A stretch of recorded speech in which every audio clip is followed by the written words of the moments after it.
You can't attack the past for being wrong. And you can't support the past for the way things are.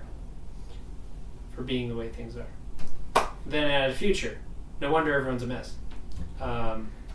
So yeah.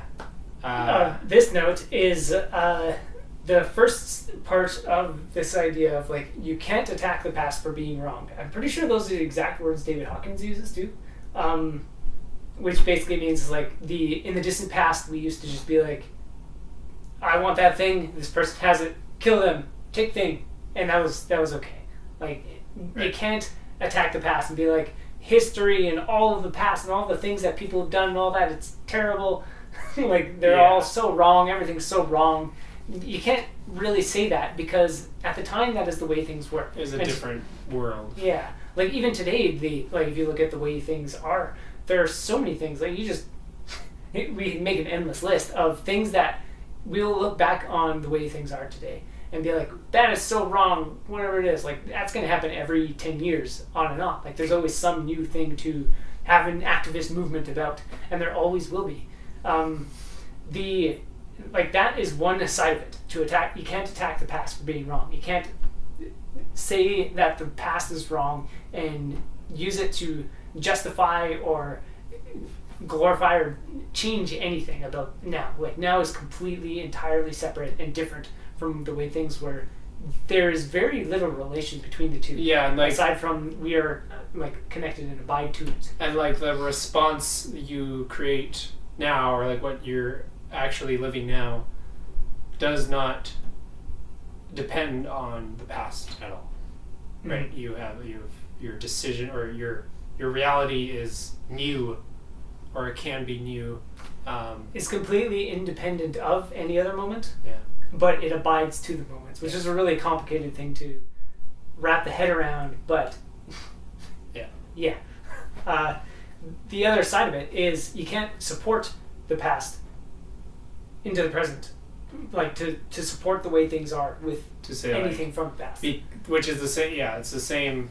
So it basically, we used to do this, or humans have always been like this, or have always done this, or like or anything like that. To be like because it's like this. That's why the things are now. It's like, well, why? That doesn't have to be. It no longer has to be in this moment because we were a certain way. Like people will change and evolve as a social phenomenon, as a individual phenomenon, as a societal phenomenon. Like everything about this moment and like the next wave of people in this moment can be completely separate and is that from all of the past. So you can't look at the past or any of your habits up to now, even on like a very minute and specific individual level. Like I always need 8 hours of sleep. No, you don't.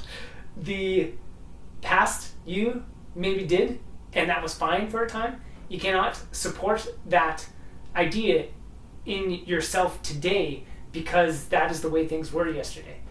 And you can't do that on a global scale either. And that's maybe confusing to wrap the head around too. What do you mean when you say you can't do that? You can't use your yesterday as a justification for what you do today. Right, I mean, it's more like it doesn't make sense to, or it doesn't, or like... You literally cannot, but you can try to.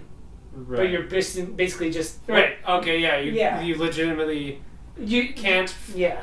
In actuality, because you're completely... You're doing it new again. Yeah. And so there is no way to do it. Yeah. So the thing that is actually happening when it's attempted, which it can be, you can try to do that. Yeah. Like we used to,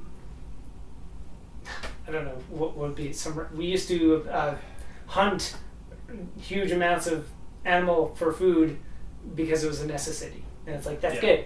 You don't have to go outside with a bunch of rifles and just like kill all of the deer in a forest to feed the whole city, because now we have agriculture and things. And it's like things have changed in such a way that we don't need to do certain things. So it's not like hunting is wrong or anything now and today, but it was very right in the past when you had no choice. Yeah. And today we don't need to So people can if they want, like, to each their own, whatever. But at some point in the future, we'll look back at even that concept and be like, maybe we'll think it's completely wrong that anybody did at all. Like, things will evolve. But in the future, we're hopefully also going to look back at pasts and be like, that wasn't wrong. People just did that, and that was okay. We can't look at that and be like, today, oh, we can never do that again. It's so wrong. Like, that is why we should not do it today. It's like, no, today, Right. what do we need to do, and what can we do, and what should we do? Yeah. Based on today. That's it. The past cannot support what your actions are today. And it's the same way with all sorts of other things too, like the really deeper things like traumas or whatever else. Like, those, you take them, you have them support today. But what's going on today is you're probably sitting somewhere at some point. You're probably standing somewhere at some point, maybe laying down somewhere at some point. And all those things are taking place. There's, like, whatever's going on up here, whatever ideas, whatever conditions you're carrying with you they don't support what's going on. You're just sitting there, and that's it. But then we're humans, and there's a lot of other things going on. Yeah.